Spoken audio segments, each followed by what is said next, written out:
Hello everyone, this is Caleb Simpson, and you're watching my walkthrough for The Legend of Zelda Breath of the Wild. No, it's not Breath of the Wild. This is the wrong one. I won't restart it, whatever. You know what I'm trying to say. I'm working between multiple walkthroughs. Ocarina of Time 3D Master Quest for Nintendo 3DS. There we go, that's the one. You know how confusing that is to start a video, like, especially going back and forth between projects, and it's like a different one. Those are the kind of bloopers I usually don't include, but I don't know. Just my genuine laugh there is kind of fun, though. So I did get the Goron Tunic and the Bolero Fire back in the Ice Cavern video, so if you want to see how to do that, just refer to that video earlier on in the playlist. You can do the dungeons in Master Quest in a variety of different orders, and so I did Ice Cavern, Water, Forest, and now I can finally move on to either Fire or the Well. So these are the two options I have available to me right now. I'm going to go ahead and do Fire. One thing to note about that, though, is it does require having either Din's Fire or the Fire Arrows, either one. So as long as you have one of those, we're good to go.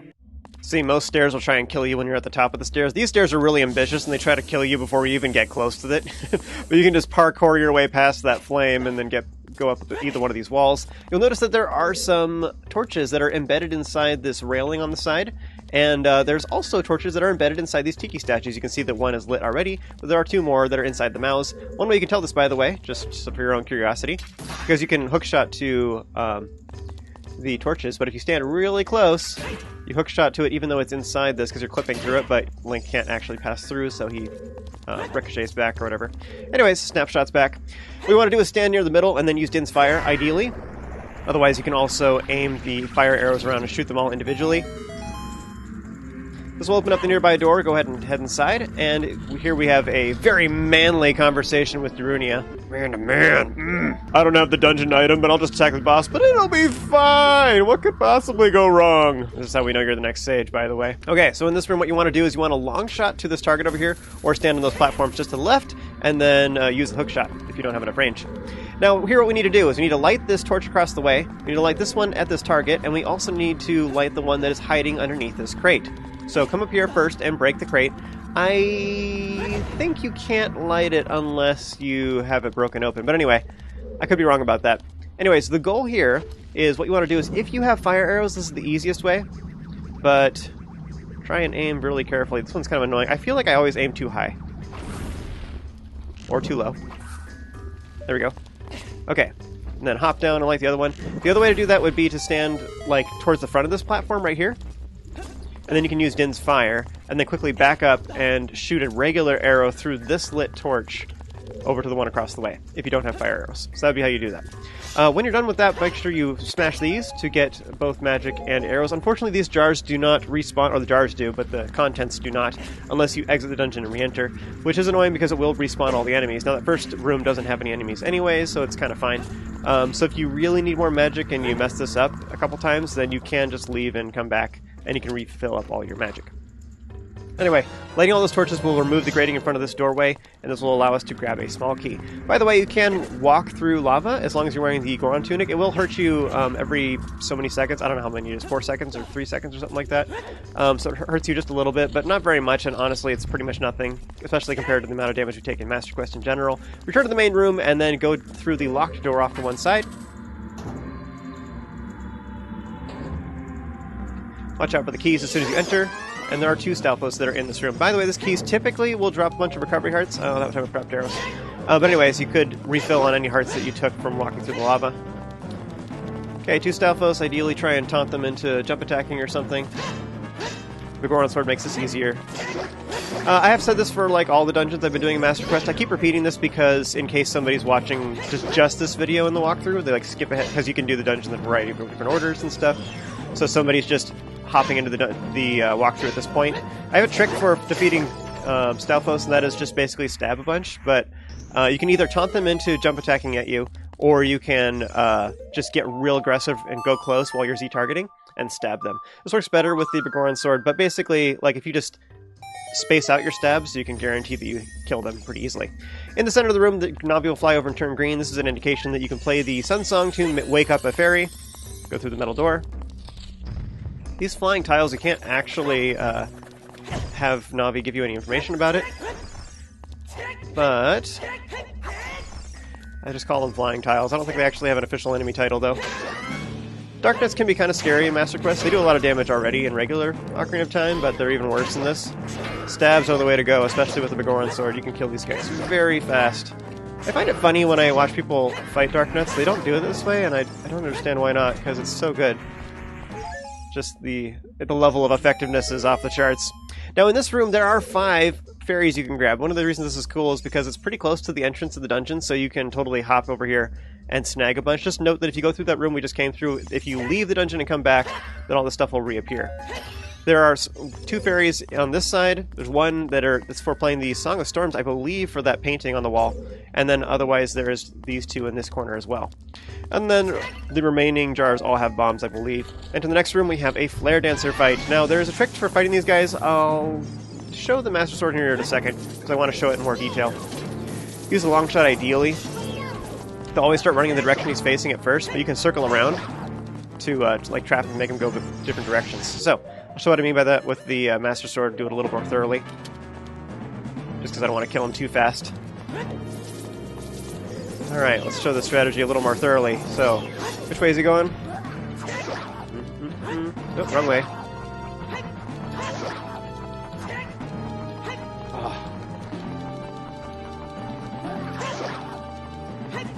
Anyway, you can juke him out by making him... If you can figure it out... I was going the wrong direction in the first place, but... Okay, let's go this way. Okay, boom. So now I scared him, he's going that way. Oh. Boom, perfect. Anyways, you get the idea. You can keep, like, circling around, like, he turns this way, you smack him, he turns that way, you smack him. So you can... Because he's sitting there for a second anyway, so you can intercept him.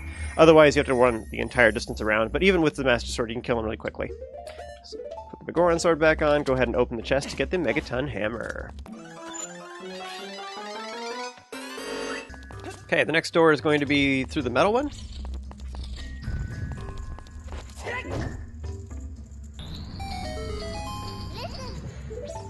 This chest is optional, it leads to the map. There is a lifelink up ahead, and there's a chest that will appear after you defeat it, which it has 5 rupees, so I think it's a Hylian shield, just in case yours got eaten by it. It is also a trap. This door connects to the entrance room. This is just a shortcut. However, I do like having it, especially if you want to get those fairies in the previous room. You can go through this door. You just have a lifelink to defeat, which is pretty easy. Also, by the way, like I think especially as an adult, I think one of the best ways to kill the likes is to use the hookshot, by the way. Same thing with Redeads and Gibdos. Make sure you parkour across this wall again, and then use the hammer to go through these statues. Now in this room, if you have the long shot, you can just immediately go over to the right. If you have the hook shot, though, you're going to want to go over to the left first. Our goal is to light the torch over there, which if you're good enough aim, you can just shoot from here. Otherwise, you want to get a little bit closer.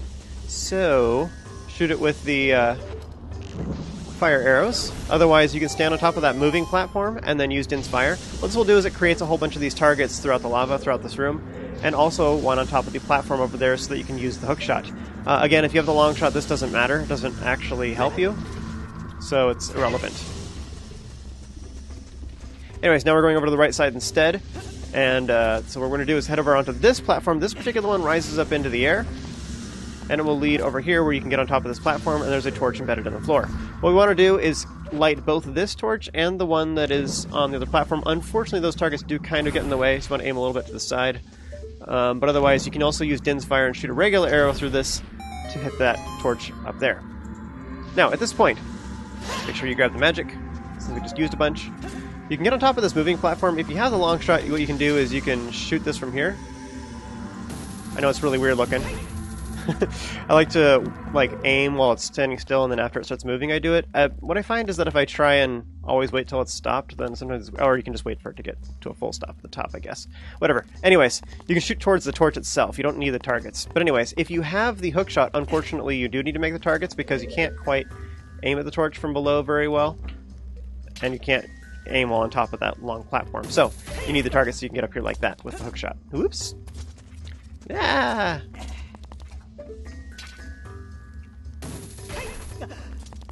Here we go. Alright, and in this room we have a bunch of tiles. Who knew flooring could be so dangerous? Nope.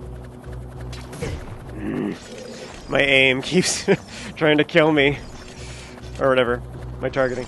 Fine, I was trying to be aggressive and do it quick. Anyways, you can hookshot through the fire by using the torch. It's kind of a weird mechanic. I don't really even know why this is a thing. I don't think you ever did that in regular Ocarina of Time, but they make you do it all the time in Master Quest. Alright, boss key. Make sure you grab the jars before you leave, because it's awesome. Use the long shot to get through again, or hook shot, either way. Alright, make sure you use the room right below if you would like to get a gold Skullchula.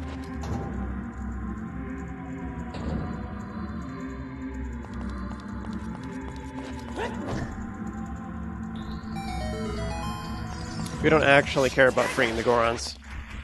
Nobody cares about the Gorons.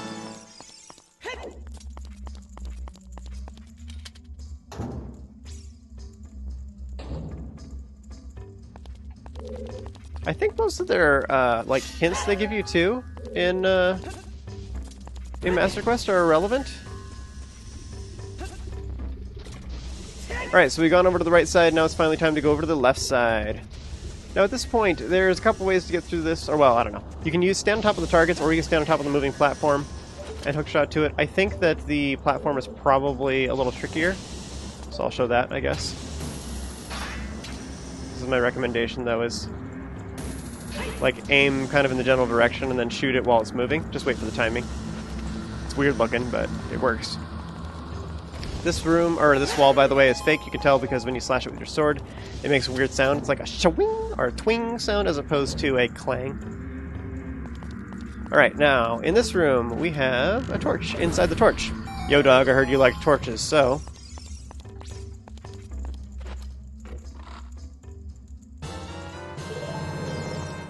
Nobody cares about Gorons. Yeah, I think most of their tips don't actually apply in Master Quest anyway, so... pointless to talk to them. Alright, so we're done here.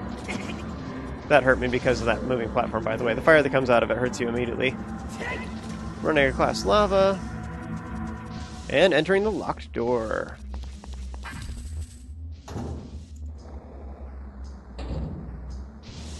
So the main thing that's different in this room is there's no enemies, like a lot of rooms in Master Quest, but there is this wall of fire here. Now, unfortunately, what this does is it makes it so that if you stand on top of the platform above, that it will burn you and it'll knock you off to the ground. So how do you get through this? The idea is that you need to jump onto the moving platform after it's already moving, because if you land on it while it's stationary, then it'll hurt you instead. So, what we need to do is we need to wait for a good time and then hop on top of this platform. This block.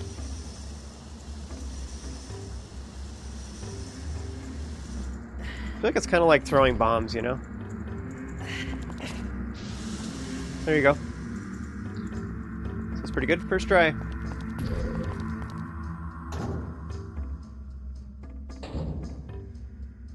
There's a lot of rooms in Master Quest where it feels like, I don't know, if it feels a little bit lazy to me, but it, like in Ocarina of Time, it felt like it was a journey. There was some fire slugs in this room and stuff, and there's nothing. Like this room is just super chill, except for all the fire involved.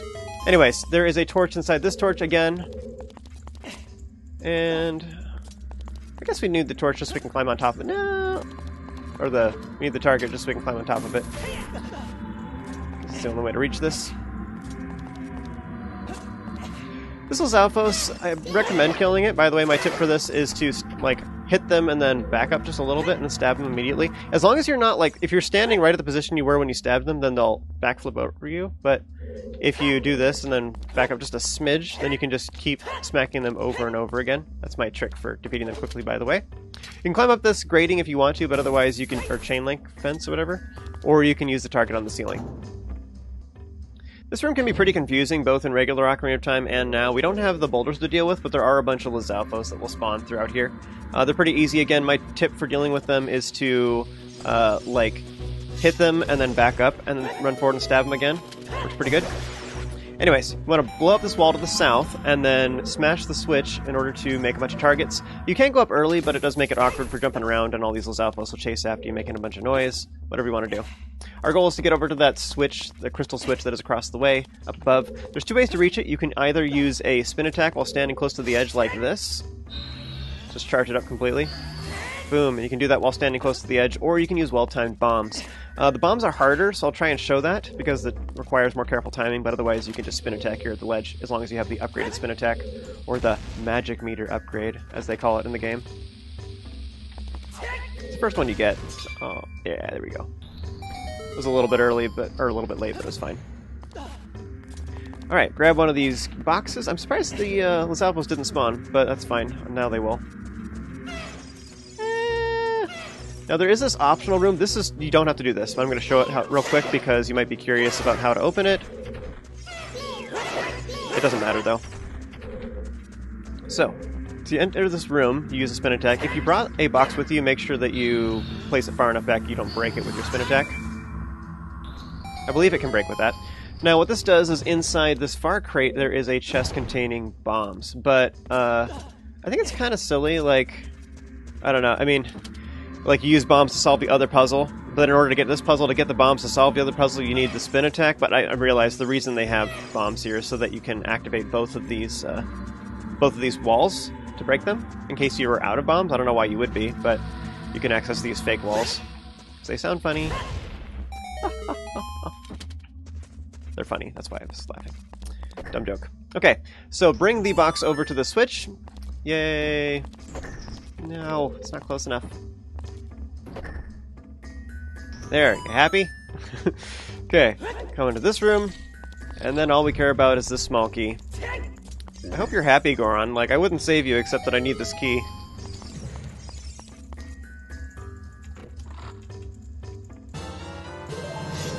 You should be grateful. Alright, now at this point, we're ready to continue on, but there's two optional things we can do real quick. So, what we want to do is get to this middle target. Now at this point, if this Lizalfos spawns, it can mess up this puzzle, so make sure you kill it first, if this is doing this. There we go. Kill Lizalfos, get on top of this platform. You can do this in either order. It's probably smarter to do this first, actually. So break this. So this is optional, you don't have to do this, but this could potentially save you time if you mess up later. So this creates a shortcut back to the beginning, so we don't have to travel as far. Break that crate, smash the rusty switch, this opens up the grates over there, which creates a shortcut back to the beginning. Oh, by the way, there's the chest there that has the dungeon map, I don't care. I'm going to explore everything. But I'm skipping that chest. Okay, that's the first optional thing. Second optional thing before we continue on with primary objectives. Stand on top of this target and then play the Song of Time. Now, as I was talking about a little bit ago, I just kind of briefly mentioned it. If the Lizalfos is down below and is making noise at you and stuff like that, then you can't make the time block here. So you have to kill the Lizalfos first. I think it's just because Navi's flying around. I don't know. Maybe her turning green is required. I don't know that it necessarily matters, but having an enemy messes it up. So anyways, if you can't make the time block, then that's how you do that. The reason for making the time block, by the way, is so that we can reach that target with the hook shot, because it doesn't have as much range as the long shot. I actually do already have the long shot, so it's fine. Anyways, then you want to hook shot over to this platform, once you're on top of that side one, and this will allow you to reach this upper room. This area did exist in regular Ocarina of Time as well. I think it also led to a gold Skullchula, if I remember correctly. You can smash this painting in order to get a fairy as well. And then there's some fire slugs here. I like killing them because they give me magic. Magic is valuable.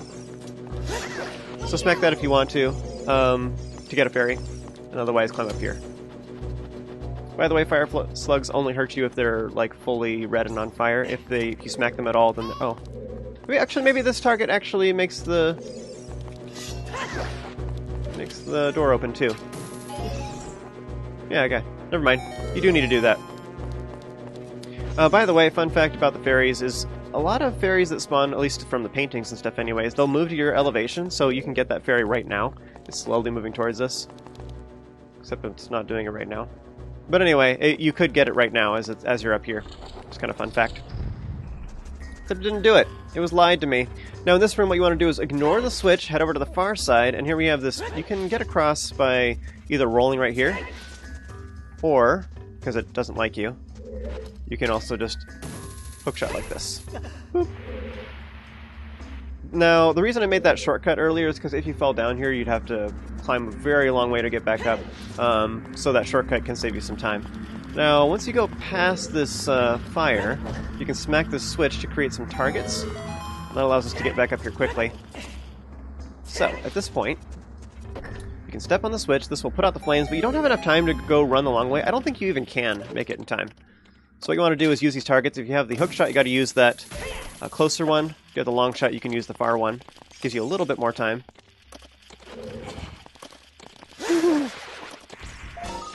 Quick, run away. Yeah. You saw how close that was. Of course, you can move the block once and then move it again or whatever. I don't know. Do that puzzle multiple times. But yeah, I don't think you even can make it if you go the long way. Now to get back, you could technically follow the long way, but that's kind of awful. Instead, I recommend you just go back this way. You will take damage as you land on this platform, but it's okay. Okay, so that's the end of optional stuff, so we're ready to continue on. Quick, quick. Oh, I didn't quite make it. I tried. Get back to the middle. Now you can go through the locked door at long last.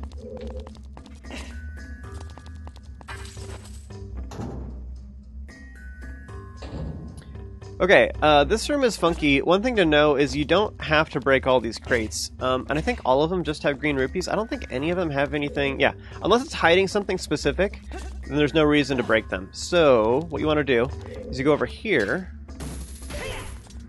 and then bring one of these little boxes with you. And we don't have to go in this little central chamber at all for Master Quest. Place a little box on top of this blue switch, which just only stays down when you have something on it, and then use the hook shot on the crate here to get back up. Now, from here, this will light a bunch of torches, and what we need to do is light this this regular torch that's up above. You can, if you have the fire arrows, you can just do it. Otherwise, you can also... I'm going to try and do this. I hate switching the arrows back and forth. So many button presses. Anyway, stand a little closer. Yeah. Oh, really?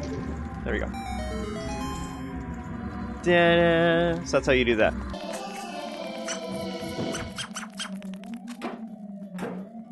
Alright, at this point all we have to do is just smack this pillar, and this will lead all the way to the boss. So you can just land on top of this pillar, or ride it all the way down. This takes you all the way to right before the boss room, and you're good to go. Otherwise, hang out with me for the next little bit, and I'll show you how to get a couple gold Skullchulas. These are kind of tricky. I think they're kind of fun, because they're like elaborate Master Quest puzzles, but it is kind of tricky to figure out. So first of all, you want to enter this door, and then use the target across the way, so you can smack this rusty switch. What this does is it opens up a nearby door, which leads to a gold Skullchula. So we'll deal with that in just a little bit. So go back across the other way, and then go through the door. Now at this point we need to move a time block in order to get across this wall of fire. You can't go on the ground, because all of these, this wall is completely solid all the way across. So what you do is you'll notice that Navi flies over here and turns green. You need to stand pretty darn close, otherwise it doesn't work. Use the Song of Time. And this moves a time block from on the other side of the room over to here. You can see both the light shafts right now. So it's transferring its location. So get on top of the time block to make sure you get a running start at it, and then jump across to get past this firewall. So now that we're in here, now you can finally head over here and enter this door. And this is just like a little enclosed like hallway of fire, so you can't go left, you can't go right, whatever. Again, my tip for Lizalfos is to smack them back up and then smack them again, so they don't flip over you. It makes it a little bit faster.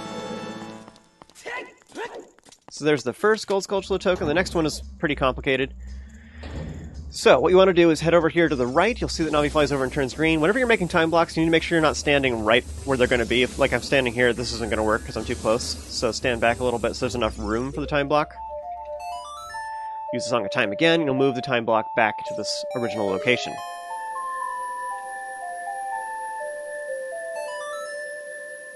By the way, there's this other time block nearby. I don't think there's no reason to play the song. I'm actually not sure where its other position is for this one, but you don't need to move that one. Okay, here, I think you just follow the outer wall or something.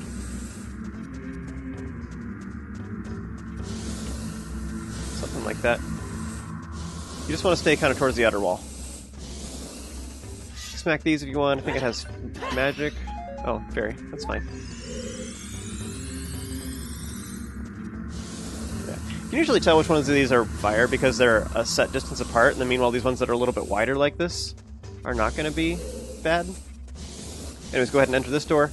And this opposing door across the way is going to be open because we hit the rusty switch up above. There's also a gold Skullchula over here to the left, behind a fake wall. I think that's fun. That's like nice and sneaky, but you can hear it. Continue onwards. Here I think you can kind of just go... Wait. I think you just go close to the edge. Oops. One more. Not sure what that jar contains. In fact, I could just smack it, I guess. Tell you what, let's go across. And then I'll smack it, and we'll just see what it is, just because I'm curious. Oh, wait, fairy or magic? Bombs. It was neither. Okay. And then here's the last Flare Dancer battle. I think the jars to either side of that door also have bombs, by the way.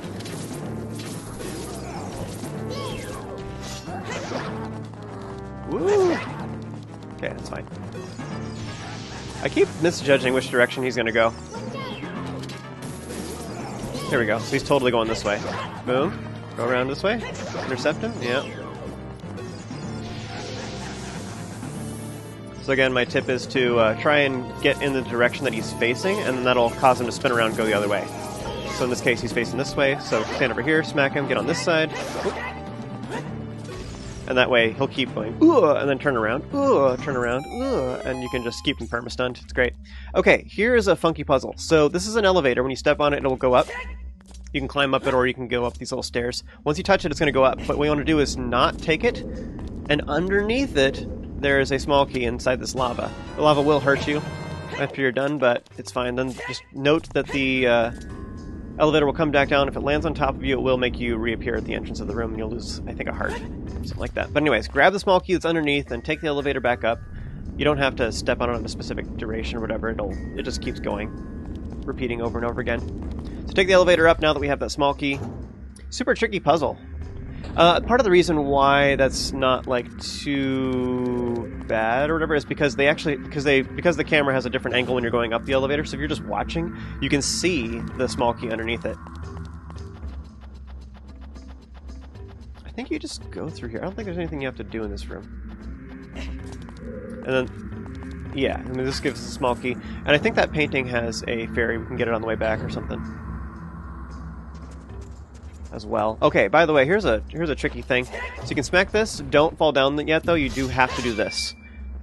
I'll talk more about that here in a little bit. But anyway, what you want to do is take the targets this way instead of going the long way around.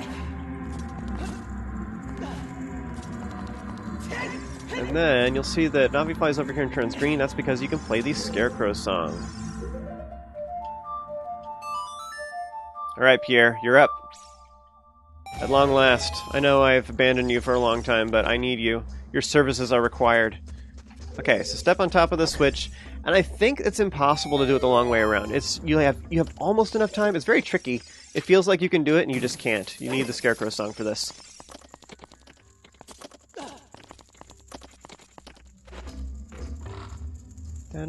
Like, part of what makes you feel like you can do it is the fact that there's this target here, so you're like, oh yeah, they made me make targets, so I need to do the puzzle, and then like long shot from over here or something, or figure out exactly where it is, and long shot across, and that's not the case at all.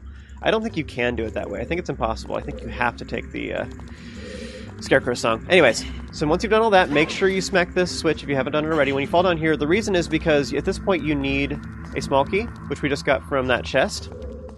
So if you didn't get the small key, you're just stuck in this room. You can target this to get back out, but if you didn't make the targets, then you can't do that, and the only way to get out of this room is to save and quit at that point. Or, I guess you could use Pharaoh's Wind. I mean... Anyways, go through the next door. We have a couple Stalfos battles here. Again, my trick for them is to stab them, or like, be kind of aggressive. And if you space out your stabs, the trick is don't just button mash it, you space it out a little bit. So if you have a little bit of a gap between it, you can get past their defenses really fast. Just note there's a little bit of a pause in between every tap of this. At some point at some point he'll lower his defenses and I just win. But yeah, I think that's the fastest way to kill Stalfos, and it's actually pretty darn safe. The one thing to watch out for is that their jump attack can be a little rough. If they start getting too far away from you, then just strafe, and you can dodge their jump attack really easily. Oh, I was going to test that painting in that other room and I forgot. Oh well, this one also has a berry, and opens the door. Gimme. Nom nom nom nom nom.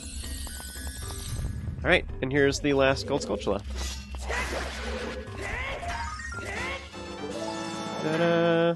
So you can backflip or use a jump attack to reach it.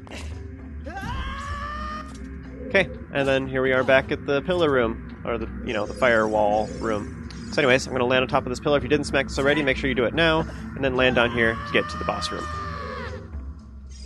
At this point, too, if you want some magic, you can go ahead... I mean, I don't know why you would need it, though.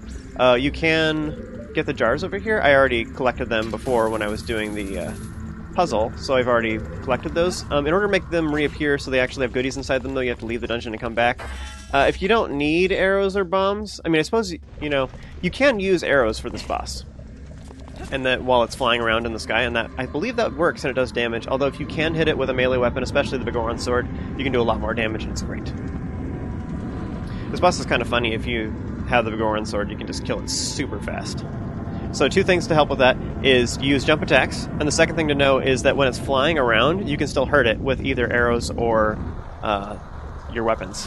Ideally, if you can hit it with the Begoron sword, you can hit it a whole bunch while it's flying around in the air, and it's great.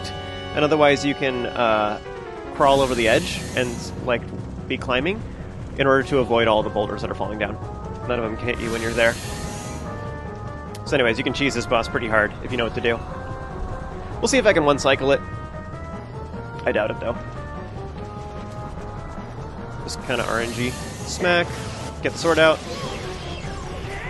And smack. There we go. So that did, does 2 damage with a normal attack, right? Or maybe it's more. Is it 4? Then it does 8? I don't know. Whatever. It's a lot.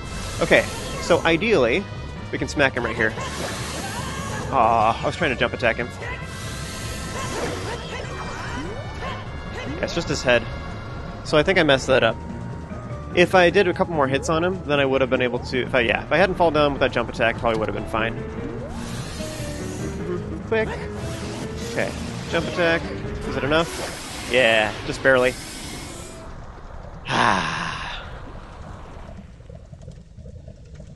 But yeah, if he... And also when he's flying up towards the ceiling, when he's making the boulders fall down, I think you can you probably just stand over towards one, I guess, corner, one pivot point, pointy end of the hexagon, and you can shoot his head with arrows while he's, like, circling around up on the ceiling and making the rocks fall. And you might get hit by it, but all well. I wouldn't worry about it too much. Alright, get a tasty heart container, and we're ready to continue onwards. It's dangerous to be on that roof, bro. Case in point. As I was explaining previously, like, ashfalls are no fun, so cover your eyes! Ah, yes, the manliest sage ever. Takes a real man to be a sage, because all the rest are women, apparently. Either, right? Wait. Just really comfortable with yourself, I guess. It's kind of like wearing pink. So supposedly the fire medallion contains the fire spirits as well as his friendship, so if we have the fire medallion in our pocket, is it kind of like we're constantly receiving a Goron hug? True brothers, as opposed to all those fake brothers you have. By the way, in case you didn't know this, in Master Quest, the Fire Temple is a great place to get magic, because you can just hop down that ladder and you can grab it before you hit the ground too, by the way, so you don't take any damage. But you can enter the Fire Temple and there's a jar to either side, of left and right, where you can get magic. So yeah, it's a great place where you can come back here whenever you want, because it's really close to a warp point and then you just warp out of there when you're done, so it's great. And you can re-enter repeatedly, so you can get as many jars as you want. It's baby time! Look how cute I am! Oh, hush, Navi. 2,000 degrees never killed anybody. So if you place... Oops, nope. If you place that, then we can come back here and use this to get a piece of heart in the future. Big baby time! Still cute. So with this magic beam plant here, we can now get on top of this platform. Right there, yeah. Whee! Alright, and now it's time to get that extended magic meter. I love this upgrade. One thing that's kind of sad about it, though, is because you have twice as much magic, that means you need twice as many magic jars to replenish it, too, which is kind of sad. As long as we're here, we're going to go ahead and smack this other boulder, too. I don't think I'm ever going to come from the other direction, though, so I'm not sure that it matters, but it bothers me. I need less rocks in my yard, you know? I find it weird that in a lot of the Zelda games, the Great Fairies are over-sexualized, or, like, in the Wind Waker one is creepy, or whatever. I don't see what the point is of that. I think most of the time, Queens of Fairies in media and, like, legends and stuff like that are often, they're, like, really dignified, and they have pretty dresses and stuff like that, and they're supposed to be beautiful. Like, that's how they are in A Link to the Past and Minish Cap, you know? And I thought that was fine. I like that. I mean, Like, it's like you come before them and you're reverent, and then meanwhile, this is just weird. I don't really know why they... I don't know. I think it's creepy when it's like this. Hey, I couldn't help but notice how small your magic meter is. Let me help you with that, if you know what I'm saying. My Link? What a large magic meter you have. All the better to burn down Hyrule with, my dear. I figure ever since Breath of the Wild, it's just kind of canon and taken for granted that Link is just an irresponsible pyromaniac. You know, I was saying a little bit ago that you could probably just re-enter the Fire Temple to replenish your magic, but then there's this great fairy fountain right here. It's probably easier to just do it that way. Anyways, that'll conclude this particular video. As always, huge thanks goes to all of my Patreon supporters for helping to make this possible. If you enjoyed this video and found it helpful, be sure to throw a like on it, subscribe, and stay tuned for more content just like this. Remember to stay awesome, you have an amazing day, and I'll see you next time.